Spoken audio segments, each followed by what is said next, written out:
Hello guys, welcome back to my studio. तो कैसे तुम लोग? पढ़ाई के मामले में तो तुम लोग बढ़िया नहीं होगे, नहीं तो यहाँ आता कौन है वैसे।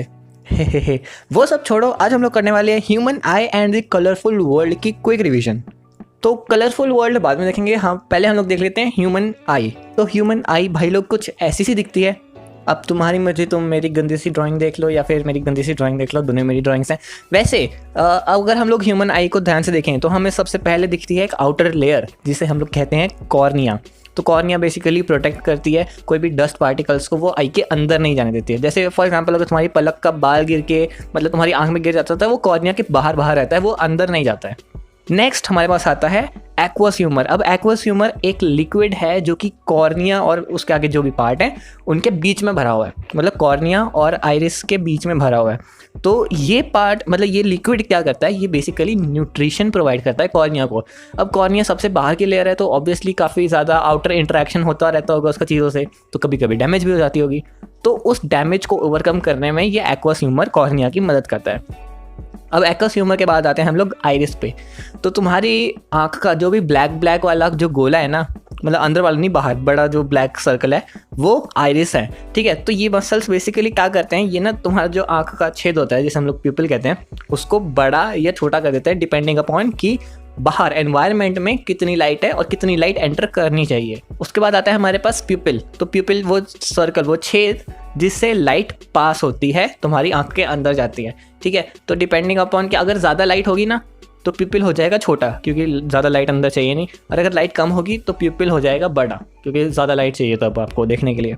और प्यूपिल से लाइट निकल के जाती है क्रिस्टलाइन लेंस के पास। तो क्रिस्टलाइन लेंस क्या होता है, बेसिकली एक लेंस है और ये एक कन्वेक्स लेंस होता है। एंड ये ना जेली लाइक होता है, ये सॉलिड नहीं होता है, ये जेली लाइक होता है। तो ये स्ट्रेच भी हो सकता है और कंप्रेस भी हो सकता है, तो पतला और मोटा होता रहता है ये, ठीक है।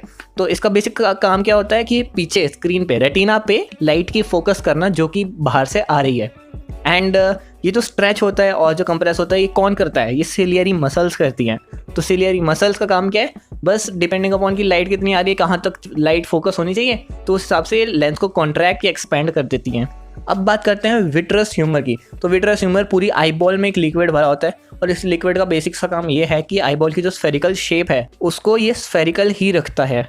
अगर विट्रस ह्यूमर तुम्हारी आंख से बाहर निकाल दिया जाए तो तुम्हारी आंख एक गुब्बारे जैसी हो जाएगी जिसकी हवा निकली हुई है, ठीक है। उसके बाद हम लोग चलते हैं रेटिना पे। अब रेटिना एक स्क्रीन है at the back of your eyeball जिसपे कि बाहर से आने वाली लाइट क्रिस्टलाइन लेंस के थ्रू फोकस होती है और यहाँ से आपकी ऑप्टिक नर्व वो इमेज या वो जो भी बना होता है वहाँ पे वो लेकर जाती है ब्रेन के पास।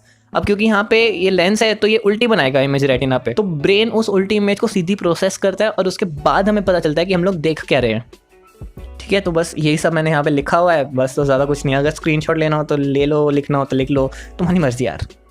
नेक्स्ट हम लोग बात करते हैं पावर ऑफ अकोमोडेशन की। अब एक लाइन में अगर मैं बताना चाहूँ, accommodation is the ability of eye lens to adjust its focal length by contracting और एक्सपेंडिंग। यार मैंने तुम्हें बताया था।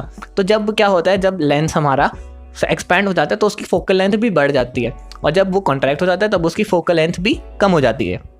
तो बस यही होता है यार अकोमोडेशन तो। और अब जल्दी से बात कर लेते हैं कैटरैक्ट की। कैटरैक्ट क्या होता है, कैटरैक्ट मोतियाबिंद होते हैं बेसिकली। इसमें आई लेंस पे कुछ जाले से या मिल्की सा आई हो जाता है, तो मोस्टली ये एज के साथ होता है एंड इसको सही कर सकते हैं हम लोग सर्जरी के साथ। बस कुछ नहीं, वो जाला सा हटाना होता है और आपकी आंख सही हो जाती है। एंड जल्दी से बता दूं, हमारी आंख का नियर पॉइंट है 25 सेंटीमीटर और फार पॉइंट तो मेरे ख्याल इन्फिनिटी है। एंड अब हम लोग बात कर लेते हैं उस टॉपिक की जिस टॉपिक से मेरी वीडियो डिलीट हो गई थी, मतलब अनफॉर्चुनेटली। चलो बट अब हम लोग बात करते हैं डिफेक्ट्स ऑफ आई एंड उनकी करेक्शंस की। वैसे मैं तुम्हें एक बात बता दूं, अगर तुम्हें मेरे पीछे किसी कुत्ते की भौंकने की आवाज़ आ रही है ना तो उसे इग्नोर करना प्लीज़, ओके। तो अब हम लोग बात करते हैं सबसे पहले मायोपिया की। मायोपिया मतलब नियर साइटेडनेस। तो इसमें क्या होता है, बंदे को ना पास की तो चीज़ें दिख जाती हैं बट दूर का वो देख नहीं पाता है ढंग से। तो इसमें अगर साइंटिफिकली देखा जाए, बायोलॉजिकली देखा जाए, तो इसमें जब आपका लेंस की ना फोकल लेंथ शॉर्ट हो जाती है तब मतलब रेटिना से पहले बना देता है वो इमेज, तब मायोपिया होता है। तो अब ये डिफेक्ट होता कैसे है, देखो दो चीज़ें हो सकती है। या तो लेंस हमारा बहुत ज़्यादा श्रिंक कर गया होगा, मतलब ज़्यादा ही दब गया होगा तो उसकी फोकल लेंथ कम हो गई होगी, या फिर हमारी जो आई बॉल है अगर वो लंबी हो गई तो इमेज तो वहीं बनेगी बट रेटिना हमारा पीछे हो जाएगा। तो इन दो केसेस में हमें मायोपिया हो सकता है। और हम इसको सही कैसे कर सकते हैं, एक कॉनकेव लेंस यूज़ करके, ठीक है। अब एक कनकेव कन्वेक्स में ना तुम लोग कंफ्यूज मत होना यार, नंबर कटवा लोगे मेरी तरह नहीं तो, बट हम कनकेव लेंस यहाँ पे यूज़ करते हैं, ठीक है, ये याद रखना प्लीज़। तो नेक्स्ट है हमारे पास हेटेरोमायोपिया। तो हेटेरोमायोपिया क्या होता है, ये होता है फास्ट साइटेडनेस, मतलब कि आपको दूर की चीज़ें तो दिख जाती हैं बट पास की चीज़ें इतनी आसानी से नहीं दिखती हैं। तो इसमें क्या, ये क्यों होता है, या तो हमारी आई बॉल छोटी हो गई हो, श्रिंक हो गई हो, या फिर हमारा जो लेंस है वो कुछ ज़्यादा लंबा खिंच गया हो, और इसलिए जो पिक्चर है वो रेटिना के भी पीछे बनती है। तो इसको हम लोग सही कैसे कर सकते हैं, कन्वेक्स लेंस के साथ, बस कन्वेक्स लेंस लगा दो और आपकी आँख सही। तो नेक्स्ट है प्रेसबायोपिया, बट ये इतना इंपॉर्टेंट नहीं है, आता नहीं है ज़्यादातर, बट इतनी सी बात है कि एजिंग के साथ जब आपकी सिलेरी मसल्स वीक हो जाती हैं तो आपकी पावर ऑफ एकोमोडेशन भी कम हो जाती है, एंड उस वजह से आपको पास का या दूर का दिखना बंद हो सकता है, तो इसे प्रेसबायोपिया कहते हैं। अब यहाँ पे एक छोटी सी चीज़ ये है कि अगर किसी बंदे को मायोपिया और हेटेरोमायोपिया एक साथ हो गया तो वो क्या करे, तो उसके लिए बाइफोकल लेंस आते हैं। तुमने देखे होंगे ना वो लेंसेज जो ऊपर से तो ठीक लगते हैं बट नीचे ना उनका थोड़ा सा एक पोर्शन उनका या तो कनकेव होगा या कन्वेक्स होगा, तो वो वाले बाइफोकल लेंस होते हैं जिनमें दोनों पार्ट होते हैं, और उनको जब जो चीज़ ज़रूरत होती है वो वहाँ पे वो देख लेते हैं। तो नेक्स्ट हम लोग बात करेंगे डिस्पर्जन ऑफ लाइट की। तो अब सबसे पहले तो dispersion of light through a prism है, which is not a very important topic to be honest, but अगर जल्दी करना है तो इतना बता देता हूँ कि प्रिज्म के अंदर व्हाइट लाइट जाएगी तो 7 कलर निकलेंगे, एंड उन 7 कलर के सामने तुम एक और उल्टा प्रिज्म करके रख दो तो 7 कलर जब उस प्रिज्म में जाएंगे उल्टे वाले में तो एक व्हाइट लाइट निकलेगी। अब इसी फिनोमिना का यूज़ करके ना एक बहुत इंपॉर्टेंट क्वेश्चन बनता है रेनबो का, कि रेनबो कैसे बनता है। तो यहाँ पे ना एक एक रेन ड्रॉप ना एक प्रिज्म का काम करती है। अब उसमें से वाइट लाइट जब जाएगी तो वो क्या करेगी, वो अपने अंदर से 7 कलर निकाल के देगी। तो सबसे पहले लाइट अंदर आती है, वो हल्की सी रिफ्लेक्ट होती है, फिर वो इंटरनल रिफ्लेक्शन होती है, फिर वो बाहर निकलते हुए 7 कलर बन जाते हैं, और फिर वो हल्की सी रिफ्लेक्ट दोबारा हो जाती है। तो यहाँ पे तुमने 2 चीज़ें तो पक्का लिखनी है इसका आंसर लिखते हुए कि this is due to dispersion of light and internal reflection. ये 2 चीज़ तुम्हारी पक्का आनी चाहिए, नहीं तो यार शायद तुम्हारे मार्क्स कट जाएं। बाकी एक्सप्लेन तो तुम कर ही दोगे, नहीं तो इंग्लिश तुम्हारी स्ट्रांग है ही। हैं शर्मा गए चलो शर्माना छोड़ो, हम लोग करते हैं एटमॉस्फेरिक रिफ्रैक्शन। तो इसमें सबसे पहला आता है ट्विंकलिंग ऑफ स्टार्स, कि मतलब स्टार कहीं और होता है असली में और हमें वो कहीं और दिख रहा होता है, और साथ के साथ वो ब्लिंक भी कर रहा होता है। तो ये क्यों होता है, तो बेसिकली स्टार्स में हमें थोड़े से रेस्ड अप दिखते हैं, क्योंकि जब उनकी लाइट हमारे एटमॉस्फेयर में आती है ना तो वो हल्की सी रिफ्रैक्ट हो जाती है, तो हमारी आइज उस रिफ्रैक्टेड लाइन को सीधा करके जहाँ भी वो मिलती है ना उस पॉइंट को मान लेते हैं कि यहाँ स्टार है। तो अब बात है कि स्टार्स ट्विंकल क्यों करते हैं, तो उसकी मेन वजह ये है कि जब हमारे एटमॉस्फेयर में लाइट आती है स्टार से तो वो बहुत ज़्यादा रिफ्रैक्ट होती है, बहुत ज़्यादा लाइक जिगजैग वे में चलती है, क्योंकि एटमॉस्फेयर की डेंसिटी अलग अलग जगह पे वेरी करती है। तो उनका लाइट का रिफ्रैक्टिव इंडेक्स, क्योंकि हर चीज़ का रिफ्रैक्टिव इंडेक्स होता है, तो वो लाइट की स्पीड चेंज हो जाती है हर जगह पे और उस हिसाब से वो रिफ्रैक्ट कर जाती है। जैसे कि अगर हम लोग एयर में से लाइट वाटर में भेजें तो वो रिफ्रैक्ट कर जाएगी, बस बिल्कुल वैसे ही। तो अब वो जिगजैग मोशन में आ रही है, लाइक बहुत सारी रेज आ रही हैं जिगजैग मोशन में।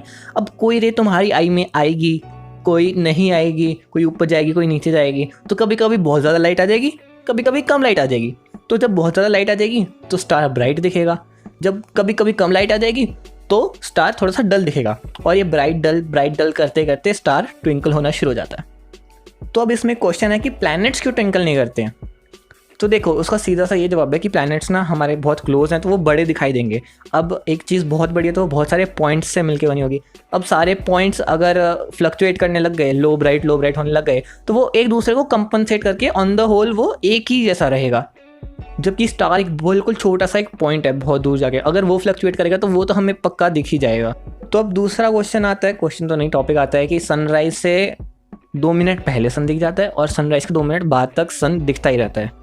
तो ऐसा क्यों होता है, तो इसका तो सारी कहानी मतलब बिल्कुल पहले वाली जैसी है। एटमॉस्फेरिक रिफ्रैक्शन होता है इसमें भी, और सारी चीज़ तुम लोग डायग्राम देख के समझ जाओगे। मतलब जब हॉराइजन से नीचे होता है सन, तब भी जब उसकी लाइट आती है तो वो रिफ्लेक्ट करके हमारी आइज में आ जाती है, तो हमें लगता है कि सन ऊपर है अभी भी। हॉराइजन बेसिकली एक स्ट्रेट लाइन खींची हुई है अर्थ की सरफेस से सन तक। सो नेक्स्ट हमारे पास आता है स्कैटरिंग ऑफ लाइट। तो सबसे पहले इसमें आता है टिंडल इफेक्ट। टिंडल इफेक्ट तो यार देखो तुमने 9th में करा होगा ना, कि वो जब लाइट स्कैटर कर जाती है, जब आप उसे डिफरेंट सॉल्यूशंस में से भेजते हो तो वो लाइट स्कैटरिंग टिंडल इफेक्ट होता है। बट मेन है इसमें कि आसमान का कलर ब्लू मतलब ब्राइट मतलब वाइट या ब्लू क्यों रहता है दिन में? तो उसका एक सिंपल सा आंसर ये होगा कि ब्लू कलर की जो वेवलेंथ है ना वो शॉर्ट है। किसके कंपैरिजन में? रेड कलर के कंपैरिजन में। तो जब सन से जो वाइट लाइट आती है, येलो नहीं आती है, वाइट आती है, तो वो वाइट लाइट ऐसे एटमॉस्फेयर में जाएगी और उसका स्कैटरिंग हो जाएगा। तो स्कैटर होने के बाद सातों अलग अलग कलर बन जाएंगे। अब ब्लू कलर की वेवलेंथ शॉर्ट है इसलिए वो ज़्यादा स्कैटर होएगा और वो स्कैटर होकर पूरे स्काई में फैल जाता है, और वही पूरे स्काई में जब फैल जाएगा तो हमें ब्लू स्काई दिखेगा। ब्लू नहीं तो जनरली वाइट, ठीक है। और रेड कलर की वेवलेंथ होती है ज़्यादा, इसलिए वो हमारे तक पहुँचेगा तो बिल्कुल सही जगह पे पहुँचेगा, स्कैटर नहीं होगा वो। इसीलिए जो भी जितने भी डेंजर के साइंस होते हैं ना, जो इंपॉर्टेंट साइन होते हैं, वो रेड कलर के होते हैं, क्योंकि उसका स्कैटर होना ज़्यादा मुश्किल होता है। तो अगर फॉग है तो फॉग में भी वो ज़्यादा स्कैटर नहीं होगा और आपको रेड कलर अच्छे से दिखेगा। और अगर इसी का दूसरा पार्ट माने तो जब शाम हो जाती है, मतलब जब सन राइज करने वाला होता है या जब सन सेट होने वाला होता है, तब हमें सन या उसके आसपास का सारा आसमान रेडिश क्यों दिखता है? तो उसका आंसर ये होगा कि जब सन होराइजन के पास होता है ना, किसी भी होराइजन के पास होगा, तो वहाँ पे ज़्यादा ब्लू कलर स्कैटर होगा। अब जब ब्लू कलर स्कैटर हो गया है तो बचा क्या? रेड बचा, येलो बचा, वो मिलके ऑरेंजिश आपको कलर मिल जाता है। लेकिन जब सन बिल्कुल आपके ओवरहेड होगा, मतलब बिल्कुल टॉप पे होगा, सीधा होगा, तब इतना ब्लू कलर स्कैटर नहीं होगा, क्योंकि जब सन हॉराइजन पे होता है तो उसका डिस्टेंस ज़्यादा होता है कंपेयर टू जब सन बिल्कुल आपके ओवरहेड होता है। डिस्टेंस कम होगा तो सारे कलर्स को कम ट्रैवल करना पड़ेगा और जल्दी पहुंच जाएंगे। सीधी सी बात है ना? अच्छा, और एक क्वेश्चन है कि एस्ट्रोनॉट को स्काई डार्क क्यों दिखता है? तो भी उसका भी एक सिंपल सा रीज़न है यार, वहाँ पे एटमॉस्फेयर नहीं होता तो कोई स्कैटरिंग नहीं होगी लाइट की। अब स्कैटरिंग नहीं होगी तो डार्क दिखेगा, है ना? और अगर तुम्हारे पेपर नज़दीक है या पेपर के 1-2 दिन पहले ही देख रहे हो, तो व्हाट यू हैव लर्नड, जो लास्ट में जो भी इतना सा बॉक्स होता है ना, वो ज़रूर पढ़ के जाना एक बार प्लीज़। बाकी ये वीडियो भी मैं दूसरी बार बना रहा हूँ, पहली वाली डिलीट हो गई थी, बट कोई बात नहीं यार, तुम लोग अपने मज़े करो। तो आज के लिए इतना ही, मैं मिलूंगा आपसे नेक्स्ट वीडियो में, तब तक के लिए पढ़ते रहो और बाय।